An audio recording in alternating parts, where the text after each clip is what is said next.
ಮದುವೆಯಾಗಿ 1 ವರ್ಷವಾಗಿದೆ. ನನ್ನ ಗಂಡ ದೊಡ್ಡ ಆ್ಯನಿವರ್ಸರಿ ಪಾರ್ಟಿಯನ್ನು ಇಟ್ಟುಕೊಂಡಿದ್ದರು. ಆದರೆ ಅಲ್ಲಿಗೆ ತುಂಬ ಜನರನ್ನು ಕರೆದಿದ್ದರು. ಅವರ ಆಫೀಸ್ನವರನ್ನೆಲ್ಲ ಪರಿಚಯ ಮಾಡಿಸಿಕೊಡುತ್ತಿದ್ದರು. ಆಗ ಅವರ ಕಂಪನಿಯ ಒಬ್ಬರನ್ನು ಪರಿಚಯ ಮಾಡಿಸಿಕೊಟ್ಟರು. ಅವರನ್ನು ನೋಡಿ ನಾನು ತಲೆ ಸುತ್ತು ಬಂದು ಕೆಳಗೆ ಬಿದ್ದೆ. ಅವರು ಯಾರೂ ಅಲ್ಲ, ಅಯ್ಯೋ, ನನ್ನ ಬದುಕು ಹಾಳು ಮಾಡಿದವರು. ಇನ್ನು ನನ್ನ ಗಂಡನ ತಲೆಯನ್ನು ತುಂಬಿಸಿ ನನ್ನ ಜೀವನವನ್ನು ಇನ್ನೂ ಕೂಡ ಹಾಳು ಮಾಡುತ್ತಾರೆ. ಏನು ಮಾಡಲಿ? ನನ್ನ ಹೆಸರು ರಮ್ಯಾ. ನಾನು ಈಗ PUC ಓದುತ್ತಿದ್ದೇನೆ. ಓದುವುದಕ್ಕಿಂತ ಜಾಸ್ತಿ ಏನಾದರೂ ಪಾರ್ಟ್ ಟೈಮ್ ಕೆಲಸ ಮಾಡಬೇಕು ಅಂತ ಅಂದುಕೊಂಡೆ. ಅಪ್ಪ ಅಮ್ಮ ತುಂಬ ಬಡವರು, ಕಷ್ಟಪಟ್ಟು ನನ್ನನ್ನು ಸಾಕುತ್ತಿದ್ದಾರೆ. ಅವರ ಕಷ್ಟವನ್ನು ನೋಡಲು ಸಾಧ್ಯವಾಗುತ್ತಿಲ್ಲ. ಆದರೆ ನಮ್ಮ ಕಡೆ ತುಂಬ ವರದಕ್ಷಿಣೆಯನ್ನು ಕೊಟ್ಟು ಮದುವೆ ಮಾಡಬೇಕು. ಈಗಿಂದ ಪೈಸೆ ಕೂಡಿಟ್ಟರೆ ಸಹಾಯವಾಗುತ್ತದೆ ಅಂತ ಪ್ರತಿದಿನ ನಾನು ಕಷ್ಟಪಡುತ್ತಿದ್ದೇನೆ. ಅಮ್ಮ ನನ್ನನ್ನು ನೋಡಿ ತುಂಬ ದುಃಖಪಡುತ್ತಾಳೆ. ನನ್ನ ಮಗಳಾಗಿ ಹುಟ್ಟಿ ನೀನು ಏನು ತಪ್ಪು ಮಾಡಿರುವೆ? ಎಲ್ಲ ಕಷ್ಟವನ್ನು ನೀನೇ ಅನುಭವಿಸುತ್ತಿದ್ದೀಯಾ?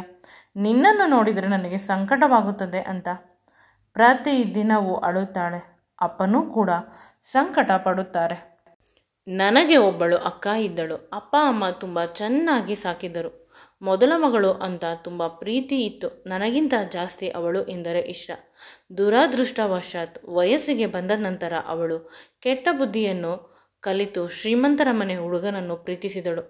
ಅವರ ಮನೆಯವರು ನಮಗೆ ತುಂಬ ಗ್ರ್ಯಾಂಡಾಗಿ ಮದುವೆ ಮಾಡಿಕೊಡಬೇಕು, ಜನಗಳ ಎದುರಿಗೆ ತುಂಬ ವರದಕ್ಷಿಣೆಯನ್ನು ಕೊಡಬೇಕು ಅಂತ ಹೇಳಿ ಇದ್ದ ಆಸ್ತಿಯೆಲ್ಲವನ್ನು ಮಾರಿದರು. ಊರು ತುಂಬ ಸಾಲ ಮಾಡಿದ್ದರು.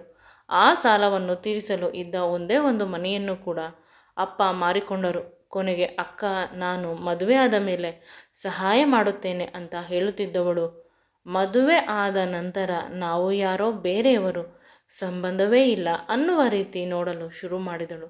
ನಾವು ಬಡವರು, ಅವಳು ಶ್ರೀಮಂತರು ಅಂತ ಅಸಹ್ಯ ಪಡುತ್ತಿದ್ದಳು ನಮ್ಮ ಜೊತೆ ಮಾತನಾಡಲು. ಈಗ ಅಕ್ಕನ ಮೇಲೆ ಚಾಲೆಂಜ್ ಆಗಿ ನಾನು ಬದುಕುತ್ತಿದ್ದೇನೆ. ಅಪ್ಪ ಅಮ್ಮನನ್ನು ನಾನು ಸಾಕಬೇಕು. ಅಪ್ಪ ಅಮ್ಮನಿಗೆ ಯಾವುದೇ ಕಾರಣಕ್ಕೂ ನೋವು ಮಾಡಬಾರದು. ಈ ರೀತಿಯ 10 ಹಲವು ಆಲೋಚನೆಗಳು ಬಂದು ನನ್ನ ಕಾಲ ಮೇಲೆ ನಾನು ನಿಂತಿದ್ದೇನೆ. ಮುಂದೆ ಇನ್ನೂ ಕೂಡ ಚೆನ್ನಾಗಿ ಸಾಗಿಸುತ್ತೇನೆ ಜೀವನವನ್ನು. ನನ್ನ ಎಜುಕೇಷನ್ ಕಂಪ್ಲೀಟ್ ಆಯಿತು. ಈಗ ಒಂದು ಒಳ್ಳೆಯ ಕಂಪನಿಯಲ್ಲಿ ಕೆಲಸಕ್ಕೆ ಸೇರಿಕೊಂಡು ಅಪ್ಪ ಅಮ್ಮನನ್ನು ಚೆನ್ನಾಗಿ ಸಾಕುತ್ತಿದ್ದೇನೆ. ನನಗೆ ಡ್ರೈವಿಂಗ್ ಬರುತ್ತದೆ. ಕಾರನ್ನು ನಾನು ಓಡಿಸುತ್ತೇನೆ. ನನ್ನದು ಒಳ್ಳೆಯ ಮಲ್ಟಿನ್ಯಾಷನಲ್ ಕಂಪನಿ ಆಗಿದ್ದರಿಂದ ಪ್ರತಿದಿನ ಕಾರನ್ನು ತೆಗೆದುಕೊಂಡು ಹೋಗಬೇಕು. ಇಲ್ಲವಾದರೆ ಮರ್ಯಾದೆ ಇರುವುದಿಲ್ಲ. ಅದಕ್ಕಾಗಿ ಲೋನ್ ಮಾಡಿ ಒಂದು ಕಾರನ್ನು ತೆಗೆದುಕೊಂಡೆ. ಮುಂದಿನ ದಿನಗಳಲ್ಲಿ ಇರಲು ಒಂದು ಸ್ವಂತ ಮನೆಯನ್ನು ತೆಗೆದುಕೊಳ್ಳೋಣ ಅಂತ. ಬೆಳಗ್ಗೆಯಿಂದ ಸ್ವಲ್ಪ ಆರೋಗ್ಯ ಸರಿಯಿರಲಿಲ್ಲ. ಇಂದು ಡ್ರೈವಿಂಗ್ ಮಾಡಬೇಕಾದರೂ ಕೂಡ ತುಂಬ ಡಿಸ್ಕಂಫರ್ಟ್ ಆಗುತ್ತಿತ್ತು. ದುರದೃಷ್ಟವಶಾತ್ ಎದುರುಗಡೆಯಿಂದ ಬರುವ ಕಾರು ನನ್ನ ಕಣ್ಣಿಗೆ ಕಾಣಿಸಲಿಲ್ಲ. ಕಣ್ಣು ಸ್ವಲ್ಪ ಮಂಜಾದಂತೆ ಆಯಿತು. ಆಕ್ಸಿಡೆಂಟ್ ಆಗಿ ಹೋಯಿತು. ಪ್ರಜ್ಞೆ ಬಂದಾಗ ನಾನು ಹಾಸಿಗೆ ಮೇಲೆ ಇದ್ದೆ. ಆಸ್ಪತ್ರೆಯಲ್ಲಿ ಆಗ ಒಂದು ವಯಸ್ಸಾದ ಹೆಂಗಸು ನನ್ನ ಕಡೆ ತುಂಬ ಹೊತ್ತಿನಿಂದ ಆತಂಕದಿಂದ ನೋಡುತ್ತಾ ಕುಳಿತಿದ್ದಳು. ನನಗೆ ಪ್ರಜ್ಞೆ ಬಂದ ತಕ್ಷಣ ಅವಳಿಗೆ ಖುಷಿಯಾಗಿ ನನ್ನ ಹತ್ತಿರ ಓಡಿ ಬಂದಳು. ಸ್ವಲ್ಪ ಸಮಯದ ಬಳಿಕ ಹೇಳುತ್ತಾಳೆ, ಕ್ಷಮಿಸು ಮಗಳೇ, ನಾನು ತಪ್ಪು ಮಾಡಿದೆ. ನಮ್ಮ ಡ್ರೈವರ್ ನಿನ್ನ ಕಾರಿಗೆ ಗುದ್ದಿದ್ದ. ನಿನ್ನ ಆಕ್ಸಿಡೆಂಟ್ ಆಗಿ ಹೋಯಿತು. ನಿನ್ನ ಆಸ್ಪತ್ರೆಯ ಎಲ್ಲ ಖರ್ಚನ್ನು ನಾವೇ ವಹಿಸಿಕೊಳ್ಳುತ್ತೇವೆ. ಯಾವುದೇ ಕಾರಣಕ್ಕೂ ಪೊಲೀಸ್ ಕಂಪ್ಲೇಂಟ್ ಕೊಡಬೇಡ ಅಂತ ಪದೇ ಬೇಡಿಕೊಳ್ಳುತ್ತಿದ್ದರು. ನನಗೆ ಏನಾಗಿದೆ ಅಂತ ನೋಡಿದರೆ ಕಾಲು ಸ್ವಲ್ಪ ಫ್ರ್ಯಾಕ್ಚರ್ ಆಗಿತ್ತು ಅಷ್ಟೇ. ಮೇಜರ್ ಆಗಿ ಯಾವುದೇ ಪ್ರಾಬ್ಲಮ್ ಆಗಿರಲಿಲ್ಲ.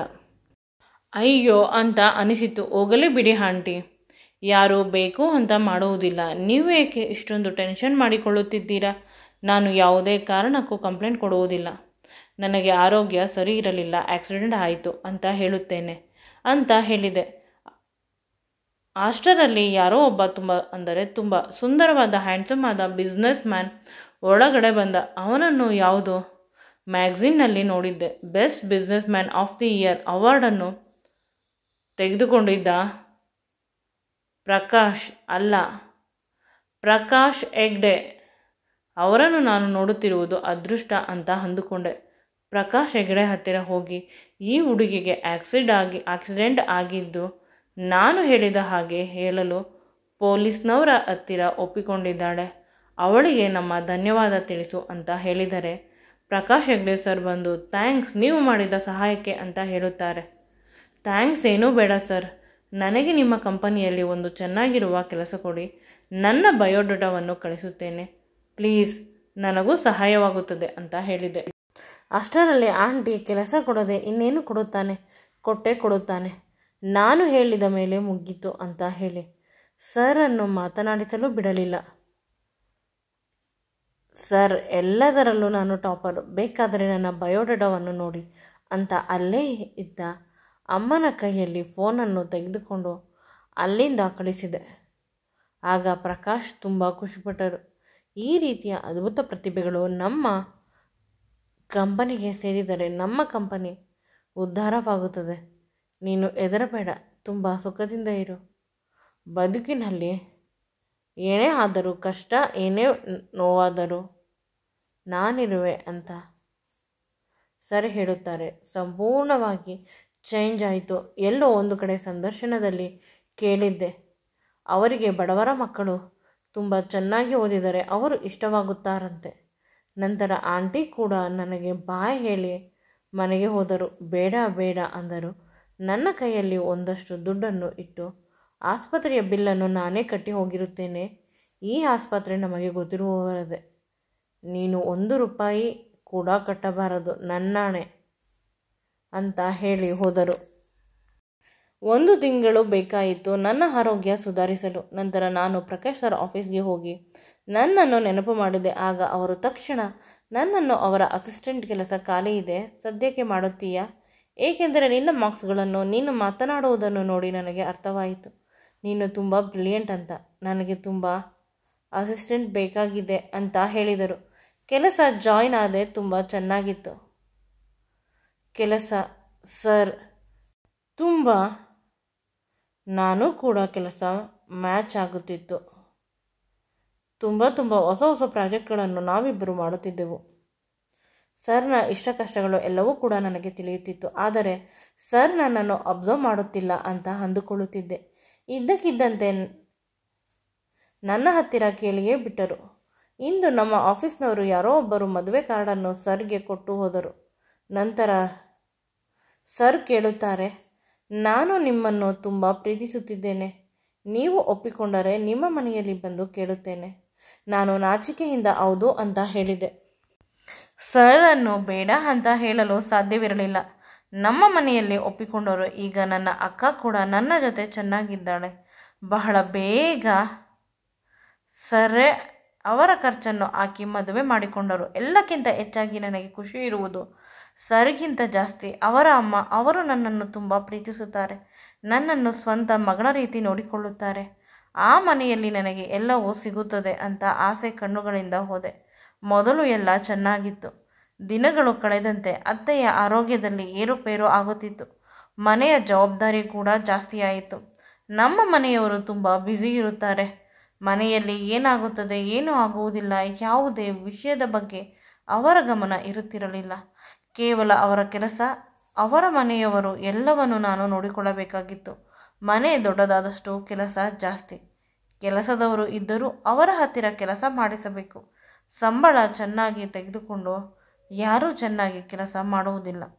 ನಾನು ಎಲ್ಲವನ್ನು ತುಂಬ ಚೆನ್ನಾಗಿ ಮೇಂಟೈನ್ ಮಾಡುವುದನ್ನು ನೋಡಿ ನಮ್ಮ ಅತ್ತೆ ಖುಷಿಪಡುತ್ತಿದ್ದರು. ಅತ್ತೆಯ ಪ್ರೀತಿ ಏನೆಂದರೆ, ಅಕಸ್ಮಾತ್ ನಾನು ಸತ್ತು ಹೋದರೂ ನನ್ನ ಮನೆಯನ್ನು ತುಂಬ ಚೆನ್ನಾಗಿ ನೋಡಿಕೊಳ್ಳುತ್ತಾಳೆ ಇವಳು. ನನ್ನ ಮಗ ಅಂದರೆ ಪ್ರಾಣ. ಅವನನ್ನು ಒಂದು ಕ್ಷಣವೂ ಕೂಡ ಬಿಟ್ಟು ಇರುವುದಿಲ್ಲ. ನಾನು ಸೊಸೆ ಎಂದರೆ ಹೇಗೆ ಬೇಕು ಅಂತ ಆ ದೇವರ ಹತ್ತಿರ ಕೇಳುತ್ತಿದ್ದೆ. ಅದೇ ರೀತಿ ಸೊಸೆ ಸಿಕ್ಕಿದ್ದಾಳೆ ಅಂತ ಖುಷಿಪಟ್ಟರು. ಯಾವಾಗ 1 ವರ್ಷವಾಯಿತು ನನ್ನ ಮದುವೆಯಾಗಿ ಅಂತ ತಿಳಿಯುತ್ತಲೇ ಇಲ್ಲ. ಅಷ್ಟೊಂದು ಯಾವುದೇ ಕಷ್ಟಗಳು ಇಲ್ಲಿ ಇರಲಿಲ್ಲ. ನನ್ನ ಹಣೆಗೆ ಮತ್ತು ತುಟಿಗಳಿಗೆ ನಿರಂತರವಾಗಿ ಮುತ್ತನ್ನು ಕೊಡುತ್ತಿದ್ದರು. ಆಫೀಸ್ನಿಂದ ಬಂದ ತಕ್ಷಣ ಅವರಿಗೆ ನನ್ನ ಮೇಲೆ ಇರುವ ಪ್ರೀತಿಯನ್ನು ಈ ರೀತಿ ತೋರಿಸಿಕೊಳ್ಳುತ್ತಾರೆ. ನನ್ನನ್ನು ತುಂಬ ಪ್ರೀತಿಸುತ್ತಾರೆ. ಸಮಯ ಇಲ್ಲವಾದರೂ ಕೂಡ ನನಗಾಗಿ ನನ್ನ ಜೊತೆ ರೊಮ್ಯಾನ್ಸ್ ಮಾಡಲು ಸ್ವಲ್ಪವಾದರೂ ಸಮಯವನ್ನು ತೆಗೆದುಹಿಡುತ್ತಾರೆ. ಬಂದವರು ನನ್ನನ್ನು ಗಟ್ಟಿಯಾಗಿ ಹಿಡಿದುಕೊಂಡು ಹೇಳುತ್ತಾರೆ, ನಾಳೆ ನಮ್ಮಿಬ್ಬರ ಮೊದಲ ಮ್ಯಾರೇಜ್ ಆ್ಯನಿವರ್ಸರಿ, ಚೆನ್ನಾಗಿ ರೆಡಿಯಾಗು. ನನ್ನ ಫ್ರೆಂಡ್ಸ್ಗಳನ್ನು, ನಮ್ಮ ಕಂಪನಿಯವರನ್ನು ಕರೆಯುತ್ತೇನೆ. ನಾನು ಖುಷಿಯಿಂದ ನಾಚಿ ನೀರಾದೆ. ಅಂದು ಮಧ್ಯರಾತ್ರಿಯೇ ಕೇಕನ್ನು ಕಟ್ ಮಾಡಿಸಿದರು. ನಮ್ಮ ಮೊದಲ ಮ್ಯಾರೇಜ್ ಆನಿವರ್ಸರಿಯ ಪ್ರಯುಕ್ತ ನನಗೆ ತುಂಬ ಖುಷಿಯಾಯಿತು. ಅವರನ್ನು ಗಟ್ಟಿಯಾಗಿ ತಬ್ಬಿಕೊಂಡು ಅವರ ತುಟಿಗಳಿಗೆ ನಿರಂತರವಾಗಿ ಮುತ್ತನ್ನು ಕೊಟ್ಟೆ. ಅವರು ನನಗಾಗಿ ಡೈಮಂಡ್ ನೆಕ್ಲೆಸನ್ನು ತಂದಿದ್ದರು. ಆದರೆ ನಾನು ಅವರಿಗಾಗಿ ಏನನ್ನೂ ತಂದಿರಲಿಲ್ಲ. ಈ ಕೆಲಸಗಳ ಮಧ್ಯೆ ಮರೆತೇ ಬಿಟ್ಟಿದ್ದೆ. ಸಾರಿ ಕೇಳಿದೆ. ಅದಕ್ಕೆ ಅವರು ಹೇಳುತ್ತಾರೆ, ನಿನ್ನಷ್ಟು ಒಳ್ಳೆಯ ಹೆಂಡತಿ ಸಿಕ್ಕಿದ್ದು ನನ್ನ ಎಷ್ಟೋ ಜನ್ಮದ ಅದೃಷ್ಟದ ಫಲ. ನೀನೇ ನನಗೆ ಒಂದು ದೊಡ್ಡ ಗಿಫ್ಟ್ ಅಂತ ಖುಷಿಪಟ್ಟರು. ಆ ದಿನವೂ ಅದೇ ರೀತಿ ಕಳೆಯಿತು. ದೇವಸ್ಥಾನ, ಪೂಜೆ, ಈ ರೀತಿ.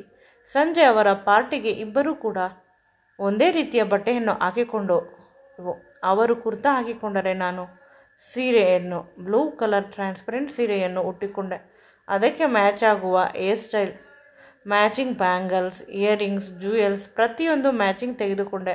ಮೇಕಪ್ ಮಾಡಲು ಬ್ಯೂಟಿಫುಲ್ ಆಗಿ ನನ್ನನ್ನು ರೆಡಿ ಮಾಡಲು ಬ್ಯೂಟಿಷಿಯನ್ ಬಂದಿದ್ದರು. ನನ್ನನ್ನು ದೇವಲೋಕದ ಅಪ್ಸರೆಯಂತೆ ರೆಡಿ ಮಾಡಿದರು.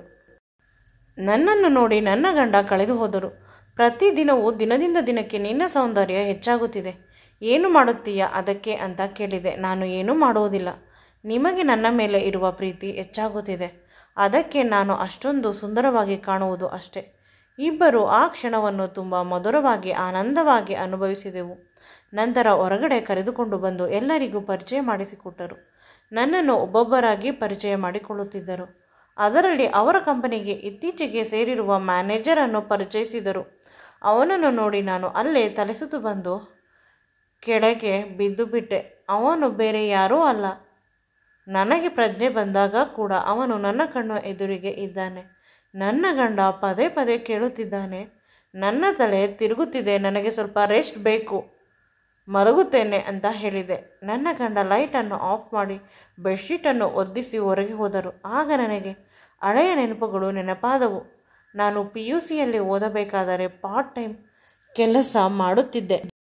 ಆ ಕೆಲಸ ಕೊಟ್ಟವರ ಮಗ ರಾಹುಲ್ಗೆ ನಾನು ಎಂದರೆ ತುಂಬ ಇಷ್ಟ. ನನ್ನನ್ನು ತುಂಬ ಪ್ರೀತಿಸುತ್ತಿದ್ದರು. ಒಂದು ಅಟ್ರಾಕ್ಷನ್ ಇರುತ್ತದೆ ಅಲ್ಲವೇ? ಆ ವಯಸ್ಸಿನಲ್ಲಿ ನಾವಿಬ್ಬರು ಒಬ್ಬರನ್ನೊಬ್ಬರು ತುಂಬ ಪ್ರೀತಿಸುತ್ತಿದ್ದೆವು. ಈ ವಿಷಯ ಎರಡೂ ಮನೆಯಲ್ಲಿ ಗೊತ್ತಾಗಿ ದೊಡ್ಡ ರಾದ್ಧಾಂತವಾಯಿತು. ರಾಹುಲ್ ಒಪ್ಪಿಸಿದ ಅವರ ಅಪ್ಪ ಅಮ್ಮನನ್ನು. ಆದರೆ ನನ್ನ ಮನೆಯಲ್ಲಿ ಅವರು ಕೂಡ ಮಿಡ್ಲ್ ಕ್ಲಾಸ್ ಜನ. ನಿಮ್ಮ ಅಕ್ಕ ಶ್ರೀಮಂತರ ಮನೆ ಹುಡುಗನನ್ನು ಮದುವೆ ಆಗಿ ಆರಾಮವಾಗಿ ಇದ್ದಾಳೆ.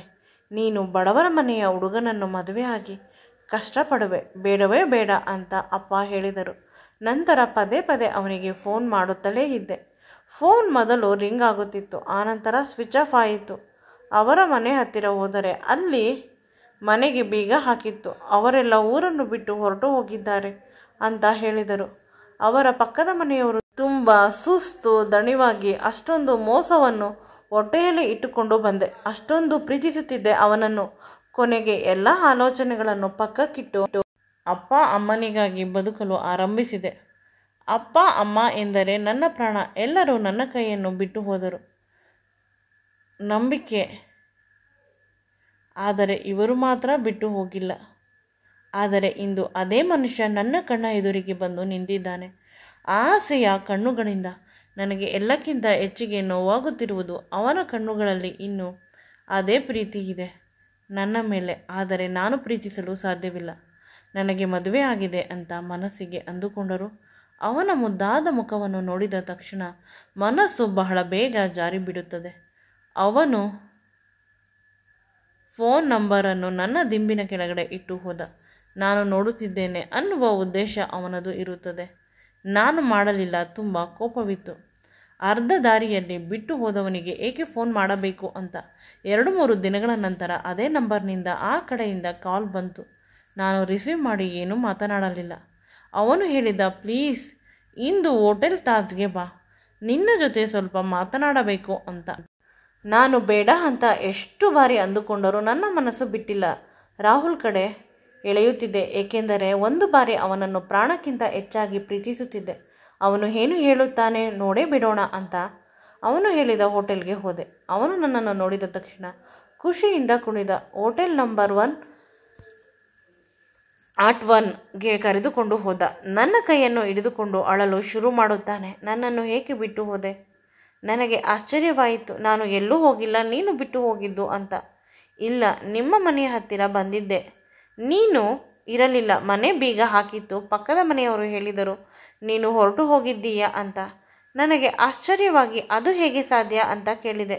ಆಗ ಅಮ್ಮ ಮಾಡಿದ ಕಿತಾಪತಿ ನೆನಪಾಯಿತು. ಅಮ್ಮ ಅಕ್ಕನ ಮನೆಗೆ ನನ್ನನ್ನು 2 ದಿನ ಕಳುಹಿಸಿಬಿಟ್ಟಿದ್ದಳು. ಅಪ್ಪ ಅಮ್ಮನೂ ಕೂಡ ಚಿಕ್ಕಪ್ಪನ ಮನೆಗೆ ಹೋಗಿದ್ದರು. ಆ ಸಂದರ್ಭದಲ್ಲಿ ರಾಹುಲ್ ಬಂದಿರಬಹುದು. ಅಮ್ಮ ಪಕ್ಕದ ಮನೆಯವರಿಗೆ ನಾವು ಊರು ಬಿಟ್ಟು ಹೋಗಿದ್ದೇವೆ ಅಂತ ಹೇಳಿರುತ್ತಾಳೆ. ಅವಳಿಗೆ ಸ್ವಲ್ಪ ಇಷ್ಟವಿರುವುದಿಲ್ಲ ನಾನು ರಾಹುಲನ್ನು ಮದುವೆ ಆಗುವುದು. ನಂತರ ನಾನು ಹೋಗಿದ್ದೇನೆ ರಾಹುಲ್ನ ಮನೆಯ ಹತ್ತಿರ. ಅಕ್ಕನ ಮನೆಯಿಂದ ಬಂದ ತಕ್ಷಣ ಆಗ ರಾಹುಲ್ ಇರಲಿಲ್ಲ. ಅವನು ನಿಜವಾಗಲೂ ಊರನ್ನು ಬಿಟ್ಟು ಹೊರಟು ಹೋಗಿದ್ದರು. ಆ ಸಂದರ್ಭದಲ್ಲಿ ನನ್ನ ಫೋನನ್ನು ಅಮ್ಮ ಹೊಡೆದು ಹಾಕಿದಳು. ಇವೆಲ್ಲವನ್ನು ನೆನೆಸಿಕೊಂಡು ದುಃಖವಾಯಿತು. ಒಬ್ಬರ ಮೇಲೆ ಒಬ್ಬರು ಪುನಃ ತಪ್ಪುಗಳನ್ನು ಹಾಕಿದೆವು. ನೀನು ಸ್ವಲ್ಪ ದಿನ ಕಾಯಬೇಕಿತ್ತು ಅಂತ. ಊರನ್ನು ಬಿಟ್ಟು ಹೋಗುವ ಅವಶ್ಯಕತೆ ಏನಿತ್ತು? ಬಿಟ್ಟು ಹೋದ ಮೇಲೆ 1 ಬಾರಿಯಾದರೂ ಬಂದು ನೋಡಬಹುದು ಅಲ್ಲವೇ ಅಂತ ನಾನು ಕೇಳಿದಾಗ, ಪ್ರತಿ ತಿಂಗಳು ನಿನಗೆ ಲೆಟರನ್ನು ಬರೆದು ಹಾಕುತ್ತಿದ್ದೆ. ನಿನ್ನನ್ನು ನೋಡಲು ಬಂದಾಗಲೆಲ್ಲ ನಿನ್ನ ಅಪ್ಪ ಮಾತಾಡಿದರು. ಕೊನೆಗೆ ನಿನ್ನನ್ನು ಚೆನ್ನಾಗಿ ಸಾಕಬೇಕು ಅಂತ ಹಗಲು ರಾತ್ರಿ ದುಡಿದು ಒಂದು ಒಳ್ಳೆಯ ಕಂಪನಿಗೆ ಸೇರಿಕೊಂಡೆ. ಆಗ ನಿನ್ನ ಮದುವೆ ವಿಷಯ ತಿಳಿದು ನಾನು ಕುಸಿದು ಬಿದ್ದೆ. ನೀನೇ ಇಲ್ಲವಾದ ಮೇಲೆ ಇನ್ನು ಇದೆಲ್ಲ ಏಕೆ ಅಂತ ಸ್ವಲ್ಪ ದಿನ ಹಿಮಾಲಯಕ್ಕೆ ಹೊರಟು ಹೋಗಿ ಸನ್ಯಾಸಿಯಾಗಲು ಪ್ರಯತ್ನಿಸಿದೆ. ನಿನ್ನ ನೆನಪು ನನಗೆ ಸನ್ಯಾಸಿಯಾಗಲು ಬಿಡಲಿಲ್ಲ. ನಾನೇನು ಮಾಡಲಿ? ಜೋರಾಗಿ ಅಳುತ್ತಾ ನಾನು ಕೂಡ ತಬ್ಬಿಕೊಂಡೆ. ಅವನು ಪಟ್ಟ ಕಷ್ಟ ತುಂಬ ಇದೆ. ಅವನು ಇನ್ನೂ ಕೂಡ ಮದುವೆ ಆಗಿಲ್ಲ. ನನಗಾಗಿ ಕಾಯುತ್ತಾ ಇದ್ದಾನೆ. ಇಂದಲ್ಲ ನಾಳೆ ನಾನು ಅವನನ್ನು ಸೇರುತ್ತೇನೆ ಅಂತ. ಅವನಿಗಿಂತ ಜಾಸ್ತಿ ನನಗೆ ದುಃಖವಾಯಿತು. ನನ್ನ ಅಪ್ಪ ಅಮ್ಮ ಮಾಡಿದ ಅಚಾತುರ್ಯದಿಂದ ಇವನು ನನ್ನ ಕೈ ತಪ್ಪಿ ಹೋದ. ನನ್ನನ್ನು ಈಗಲೂ ಕೂಡ ಅಷ್ಟೇ ಹುಚ್ಚನಂತೆ ಪ್ರೀತಿಸುತ್ತಾನೆ. ಈಗ ಏನು ಮಾಡಲಿ? ದುಃಖ ಜಾಸ್ತಿಯಾಗುತ್ತಿದೆ. ಅವನು ನನ್ನ ಕೈಗಳನ್ನು ಹಿಡಿದುಕೊಂಡು ಹೇಳುತ್ತಾನೆ, ನಾವಿಬ್ಬರು ಮದುವೆ ಆಗಿಬಿಡೋಣ. ನಿನ್ನನ್ನು ತುಂಬ ಚೆನ್ನಾಗಿ ನೋಡಿಕೊಳ್ಳುತ್ತೇನೆ. ನಿನ್ನನ್ನು ಬಿಟ್ಟು ನನ್ನ ಜೊತೆ ಇರಲು ಸಾಧ್ಯವಿಲ್ಲ ಅಂತ ಹೇಳಿದ. ನನಗೆ ಶಾಕ್ ಆಗುತ್ತಿದೆ. ಈ ವಿಷಯಗಳನ್ನು ಅರಗಿಸಿಕೊಳ್ಳಲು ಸಾಧ್ಯವಾಗುತ್ತಿಲ್ಲ. ಅಷ್ಟರಲ್ಲಿ ಅವನು ನನ್ನ ಕೆನ್ನೆಗೆ ಅಣಗಿ ಮುತ್ತನ್ನು ಕೊಟ್ಟ. ನನ್ನ ತುಟಿಗಳಿಗೆ ಮುತ್ತನ್ನು ಕೊಡಲು ಬಂದ. ನಾನು ಅವನನ್ನು ದೂರ ತಳ್ಳಿದೆ. ನನಗೆ ಮದುವೆ ಆಗಿದೆ. ನನ್ನ ಗಂಡ ನನ್ನನ್ನು ತುಂಬ ಚೆನ್ನಾಗಿ ನೋಡಿಕೊಳ್ಳುತ್ತಾರೆ. ಯಾವುದೇ ಸಮಸ್ಯೆಗಳು ಇಲ್ಲ. ನಿನಗೆ ನನಗಿಂತ ಒಳ್ಳೆಯ ಹುಡುಗಿ ಸಿಗುತ್ತಾಳೆ ಅಂತ ಹೇಳಿದರೆ ಅವನು ಕೇಳುತ್ತಿಲ್ಲ. ಏನೂ ಮಾತನಾಡಲು ನನಗೆ ಅರ್ಥವಾಗದೆ ಹೊರಗೆ ಬಂದುಬಿಟ್ಟೆ. ಅವನು ಅಳುತ್ತಲೇ ನನ್ನ ಹೆಸರನ್ನು ಕರೆಯುತ್ತಿದ್ದ ಪದೇ. ಅಷ್ಟರಲ್ಲಿ ಅವನ ಪ್ರಾಣ ಸ್ನೇಹಿತ ಸಂದೀಪ್ ನನಗೆ ಗೊತ್ತು.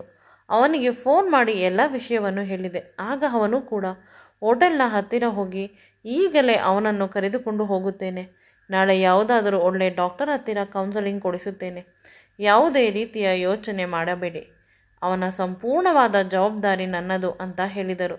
ನನಗೆ ಸ್ವಲ್ಪ ಸಮಾಧಾನವಾಯಿತು. ಇಂದು ನನ್ನ ಗಂಡ ಬೇಗ ಮನೆಗೆ ಬಂದಿದ್ದರು. ನಾನು ಮನೆಯಲ್ಲಿ ಇಲ್ಲದೇ ಇರುವುದರಿಂದ ಎಲ್ಲ ಕಡೆ ಓಡಾಡುತ್ತಿದ್ದರು. ನನ್ನನ್ನು ನೋಡಿದ ತಕ್ಷಣ ಎಲ್ಲಿ ಹೋಗಿದ್ದೀಯಾ ಅಂತ ಕೇಳಿದರು.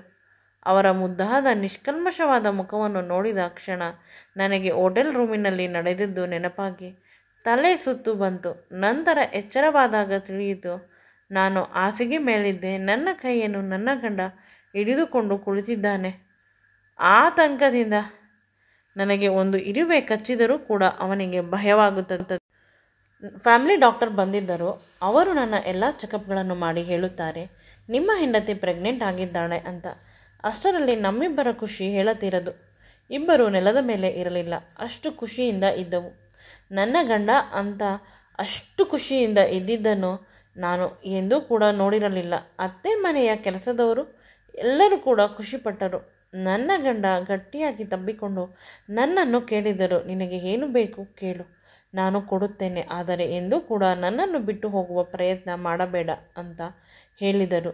ನಾನು ಎಲ್ಲಿ ಹೋಗುತ್ತೇನೆ ನಿಮ್ಮನ್ನು ಬಿಟ್ಟು ಅಂತ ಹೇಳಿದರೆ ಒಂದೇ ಒಂದು ಕ್ಷಣವೂ ಕೂಡ ನನ್ನಿಂದ ದೂರ ಇರಬಾರದು ಅಂತ ಅವರ ಪ್ರೀತಿಯನ್ನು ಪದೇ ವ್ಯಕ್ತಪಡಿಸುತ್ತಿದ್ದರು.